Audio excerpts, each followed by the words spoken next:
E aí, meu querido, no episódio passado teve uma galera que ficou meio conturbada, né? Com esse negócio da TRI, dos acertos e tal. Uma galera já sabia, mas ouviu algumas informações que ficou meio impactada do quanto a TRI influencia na nossa nota, né? E por isso não dá pra fazer uma estimativa de acertos pra passar. E teve uma galera que não sabia, ouviu pela primeira vez e tá apavorada. Então eu resolvi fazer esse episódio porque ficou parecendo, não sei se você saiu com essa impressão, de que a TRI vai ferrar a sua vida, né? Que a TRI te ferrou. Quer dizer, não tem o que você faça, você pode quase gabaritar a prova e ainda assim não ser aprovado, né? Não quer dizer que ela seja. Então o título de hoje, TRI, ela é aliada ou inimiga da nossa aprovação?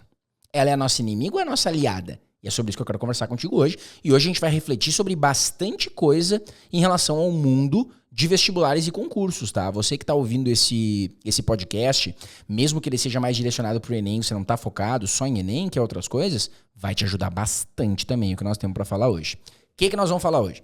Hoje nós vamos falar sobre o fato de existir a TRI ser a tua aliada ou a tua inimiga. Primeira coisa de tudo, esse é o ponto número 1 de todos que você tem que entender.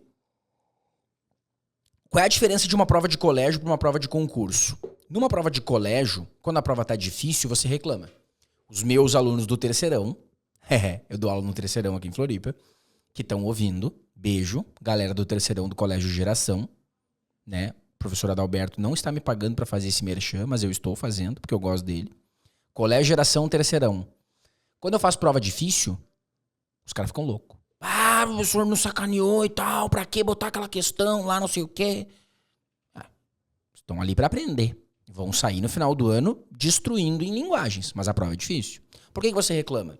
Porque no colégio, como a gente falou no episódio passado, se você tá assistindo esse episódio e não assistiu o anterior, pausa agora, vai assistir o anterior primeiro, porque você não vai entender o que eu tô falando. Assiste o anterior primeiro da semana passada, que fala sobre quantos acertos eu tenho que fazer para passar. Se você tiver dificuldade de procurar, quantos acertos eu devo fazer para passar no Enem. Tá. O pessoal fica bravo porque a prova de colégio tem uma nota a ser atingida. É aquilo que a gente falou. Tem uma média. Agora, vamos imaginar no colégio, então, que ele fosse como um concurso. Você precisa ir melhor que os outros. A metáfora que eu fiz no outro episódio era que eu seria o coordenador da sua escola e eu diria que dos 40, 30 vão ser aprovados e 10 vão rodar. Quem vão ser aprovados? Os 30 com a melhor nota. Você que está me assistindo, ia torcer para a prova ser fácil ou difícil? Difícil. Porque se ela fosse fácil, mesmo você tirando 9,5 de 10, você ainda correria o risco de ser reprovado se as outras pessoas tirarem 9,6, 9,7, 9,8, 9,9. Então você ia torcer para ser difícil, para que os caras do fundão, aquele grupinho que eu tenho que pedir silêncio, você mesmo, aquele grupinho ali, se ferrassem. Que eles tirassem 2, 3. Que daí, se você tirasse 6, 5, estava aprovado. Então, o primeiro ponto que eu quero pensar é: por que você tem medo da prova do Enem ser mais difícil? Não é melhor se ela for mais difícil? Porque é um concurso? Vamos começar por aí. Tem cara, até a gravação deste episódio, eu tenho que cuidar porque eu gravo o episódio com uma certa distância dele ser publicado. Existe um medo gigantesco na gente do Enem 2024. Porque o Enem pode mudar e a prova vai ficar mais difícil. E eu fico pensando assim, mas não é melhor? Por quê? Você tá aí armado com um podcast do professor Lauro, com o curso do Interpreta Enem, que você se inscreveu e se matriculou nos 2, né? Ah, não, professor, eu não faço seus cursos, eu consumo só o conteúdo gratuito. Pois é, né? Aí tá vacilando. Mas vamos voltar. Você tá munido de coisa para estudar. Os seus concorrentes não têm nada de informação. Não é melhor que a prova seja difícil para que, se você não for tão bem assim, você consiga ser aprovado porque eles se ferraram? Por que você tá torcendo pra uma prova fácil? Sabe por quê? Porque você tá no colégio ainda. Você não tá com a mentalidade de concurso, cara. Concurso a gente não torce pra ser fácil, cara. Concurso a gente torce pra ser difícil, pra gente ir melhor que os outros. E agora que nós estamos falando da TRI, sabe o que acontece com a TRI? Com quem estuda e é especialista nisso vai te explicar melhor do que eu. Quando uma prova é muito difícil e as pessoas fazem menos acertos do que o normal, a nota dela é mais alta. Quando você faz menos acertos e todo mundo também, porque a prova estava mais difícil, ela te dá mais pontos. Exemplo, eu. todo mundo que está ouvindo esse podcast, que fez Enem nos últimos 2 anos, concorda que em 2022 a prova de Ciência da Natureza foi muito mais difícil que a prova de 2021. Sim ou não? Acho que isso é uma unanimidade. A prova de 2022, Ciências da Natureza, foi um negócio que não estava no mapa. Só que aí está. Em 2021, eu, esta pessoa que vos fala, fiz 30 acertos em Ciências da Natureza. Esse ano 2022, agora o último, eu fiz 24, 6 acertos a menos. E a minha nota foi maior. A minha nota foi maior em 2022 do que 2021, cara. Professor, então o senhor foi mais coerente? Pode ser que sim, mas a prova também estava mais difícil, que me deu mais pontos por aquilo. Pá, professor, que loucura. Se você entrar no meu Instagram e for nos destaques, tem o meu desempenho completo do Enem 2022 e o meu desempenho completo do Enem 2021. Eu faço a prova e, mato a cobra e mostro o pau. Tá lá tudo, pra você avaliar. E é isso. 6 acertos a menos, uma nota maior. Esse ano fui aprovado, vou cursar psicologia na UFSC. Fui aprovado. Minha média geral do Enem em 2022 foi maior do que em 2021, 10 pontos a mais, com menos acertos. Por quê? TRI. Então, por que a TRI tem que ser a sua inimiga? Por que você não chama ela pro seu lado? Quando a gente tem inimigos que a gente não consegue lutar contra, una-se a eles. Una-se a eles. Você não vai ganhar da TRI, cara. Ela é mais poderosa que você. Una-se a ela. Chega pra TRI e diz assim, tu aí, sua tri. O que eu preciso fazer pra tu me ajudar? Aí você estuda ela e faz o que ela precisa fazer pra te ajudar. Então, começamos com o primeiro ponto. Não se torce pra prova de Enem ser fácil. Se torce pra ela ser difícil. É um concurso, você tem que ganhar dos outros, cara. Dane-se. Deu. Ficar torcendo pra cair questão fácil. Quando um aluno meu olha uma questão muito fácil na prova, caiu uma questão lá que era só você olhar tal coisa e marcar a letra A. Ele fica triste. Por que fica triste? Porque quando uma questão é muito fácil, a questão do bilhão em matemática no Enem 2022, todo mundo lembra dessa?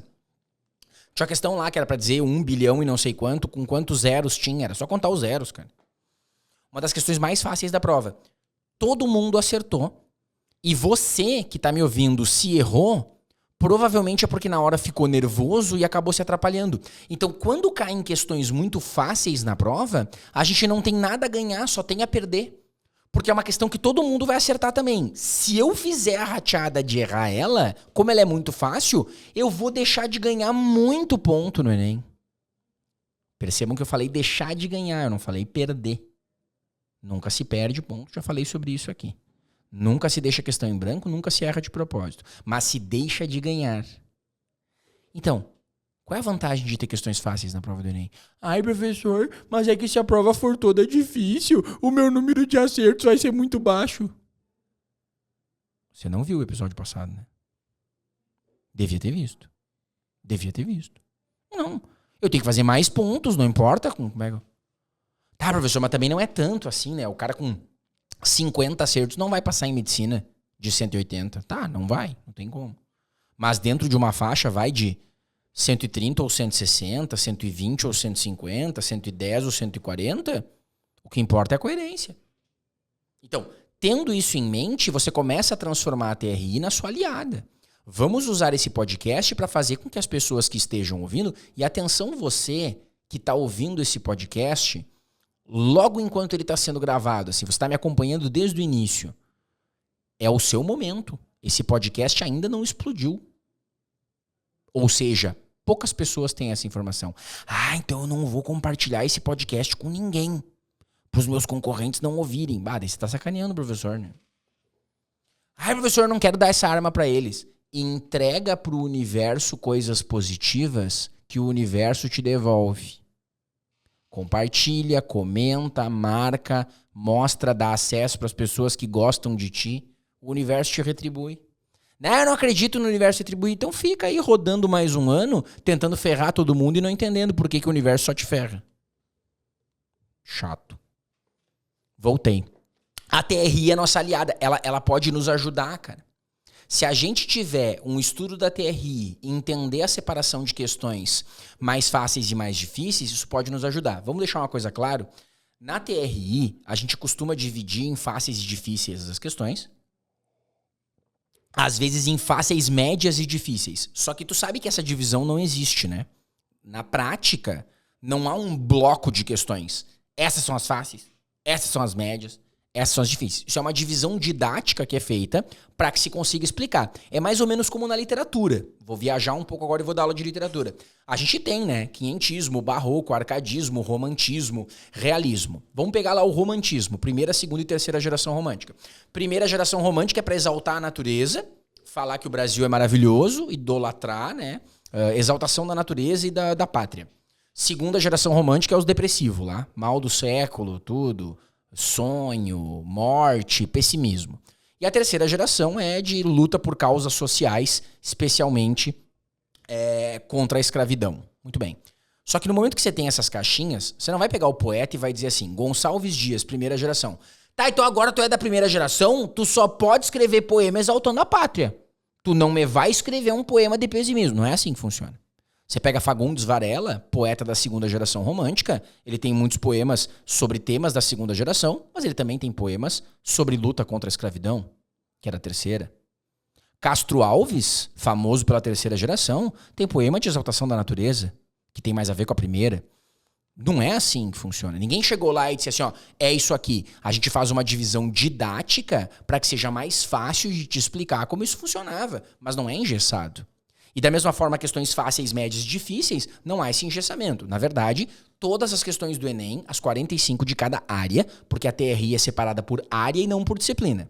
Não tem 15 de física, fáceis, médias e difíceis. Não, é 45 de natureza. Tá tudo no mesmo bolo. Botou as 45, todas elas estão numa régua, cara. Ou seja, existe uma que é a mais fácil de todas, outra que é a segunda mais fácil. Essa segunda mais fácil, ela é mais difícil que a primeira e mais fácil que as outras. Aí tem a terceira mais fácil, a quarta, a quinta, até a 45. Todas as questões estão numa régua em que elas são todas um pouquinho mais fáceis ou mais difíceis que as outras. Então não há uma separação. Daqui pra cá é fácil, daqui pra cá é difícil. Por isso, que quando você manda pra um professor, essa questão aqui é considerada fácil, média ou difícil? Isso não existe, inferno. Não existe isso. Não tem como eu saber. Se um dia tu me perguntou, essa questão é considerada difícil e eu respondi sim, é porque eu não tava com paciência e queria me livrar. Até eu te explicar tudo, não tem como. Todas estão num espectro de mais fácil ou mais difícil. Não tem como saber. Então, você tem essa separação e na hora da prova, quanto mais questões você acertar do espectro das mais fáceis, mais coerente vai ser o seu desempenho. Se você errar a mais fácil de toda a prova, vai dar problema. As duas mais fáceis vai dar um problemão. As três mais fáceis vai dar um problema maior ainda. Porque você tem que ter um desempenho mais coerente. Então, o que isso te ajuda na hora da prova? Porque o episódio é pra isso. É pra TRI não ser mais nossa inimiga e ser nossa aliada. Pô, cara, vai fazer o Enem, pula as questões difíceis e vai atrás das fáceis. Vai atrás das mais tranquilas. Não, mas é que meu professor falou que eu tenho que fazer na ordem. Com base em que critério? Quantos anos você tem? O professor fala pra você tem que fazer tal coisa. Você pergunta por quê? Você reúne argumentos. Um professor falou uma coisa, outro professor falou outra. Você pega argumentos e decide qual que você prefere. Ah, mas é que eu gostava quando era na 7ª série, que a tia falava, e aí era aquilo ali e só acabou. Você não tá mais na 7ª série, fio. Agora você não escuta mais o que os outros falam e aceita calado. Você vê se vale a pena ou não. Você escuta esse episódio e você gosta de mim porque você concorda com o que eu falo. Quem não concorda não tá mais ouvindo. É isso. Então, vai fazer na ordem. Não faz sentido fazer na ordem. Você tem que pular as questões difíceis e catar as fáceis. Por quê? Porque elas vão fazer com que você tenha um desempenho mais coerente. Ah, e se eu não encontrar nenhuma fácil? Vai ter.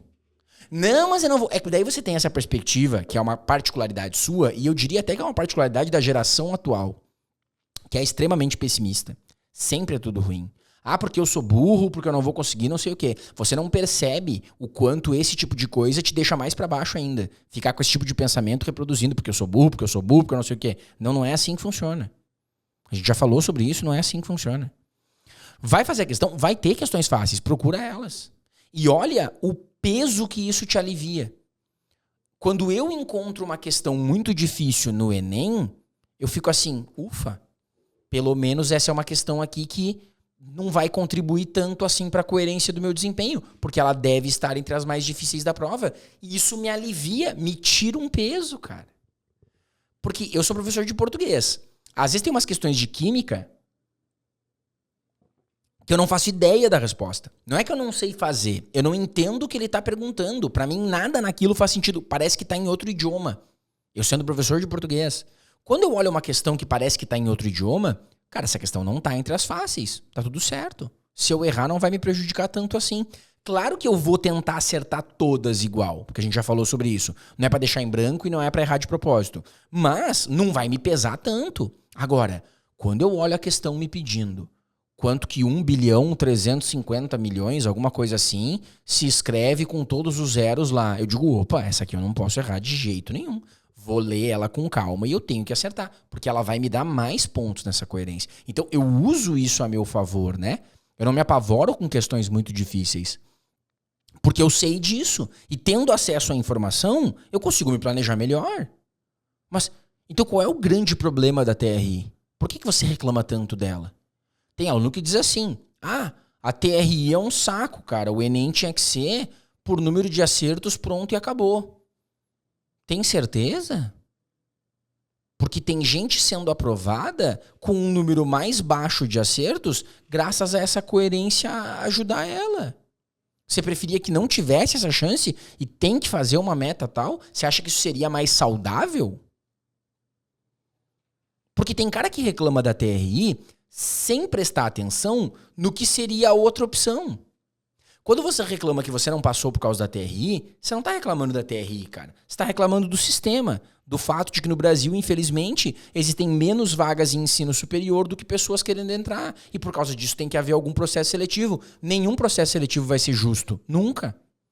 Só que você não pode concretizar essa dificuldade na TRI, dizendo que ela é a vilã, só porque ela é diferente do que você está acostumado. Quando a gente tem que jogar um jogo, a gente estuda as regras dele para usar a nosso favor. Você tá jogando o Enem sem conhecer as regras do jogo, cara. Sem usar isso. Esse jogo é ruim porque isso aqui me atrapalha. Você nem sabe se te atrapalha. Vai usar a teu favor, cara. Eu uso a TRI toda hora a meu favor. Tô fazendo uma prova de matemática, eu digo, cara, isso aqui vai estar. E aí entra o outro ponto que a gente tem que conversar, né? Tá, professor? Mas como é que eu sei quais são as fáceis e difíceis? Primeiro ponto é que não depende... Isso erroneamente muita pessoa acha, tá? Não depende de quantas pessoas acertaram, não, tá? Nos microdados lá tem quantas pessoas acertaram. Eu já vi material didático classificando. Essa questão é difícil porque teve só 15% de acerto e essa questão é fácil porque teve 80%. Não é assim que funciona. Não é assim.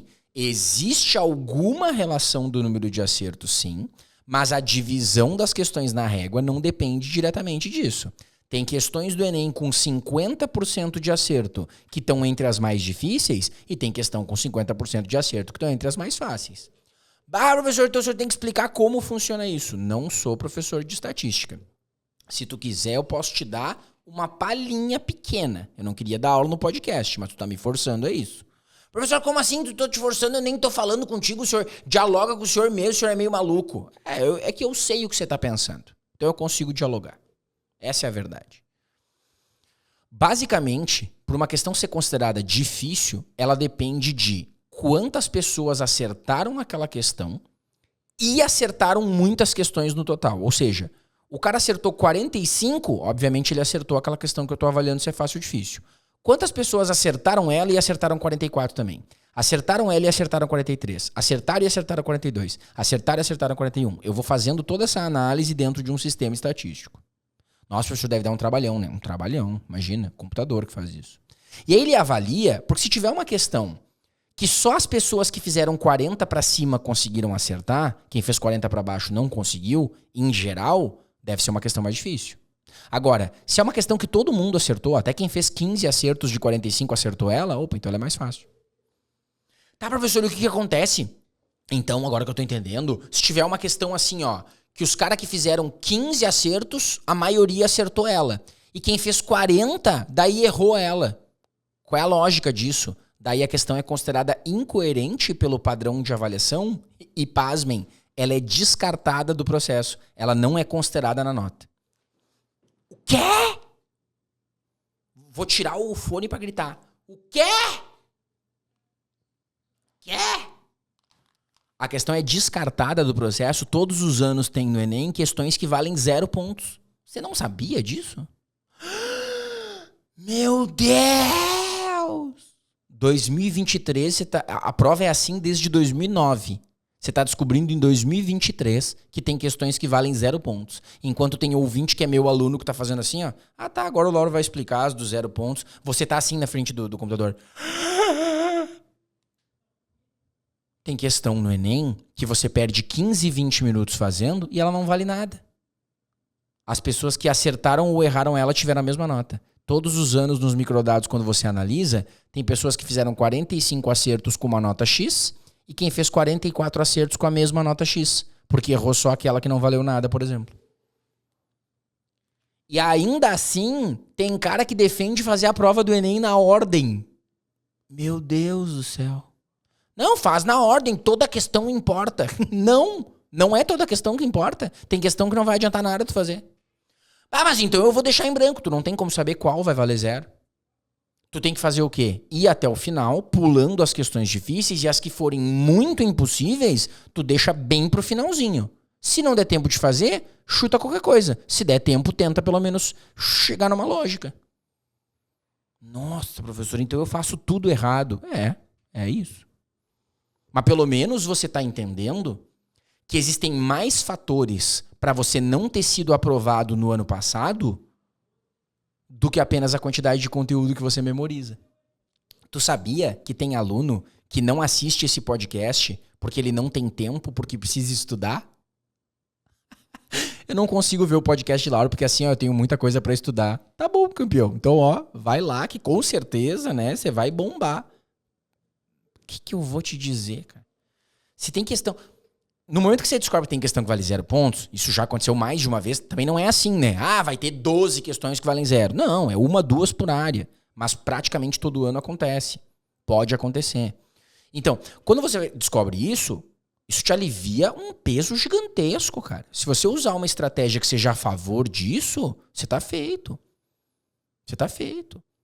Quem é aluno dos meus cursos, Projeto Lauros e Chave Mestra, o que a gente faz no Projeto Lauros?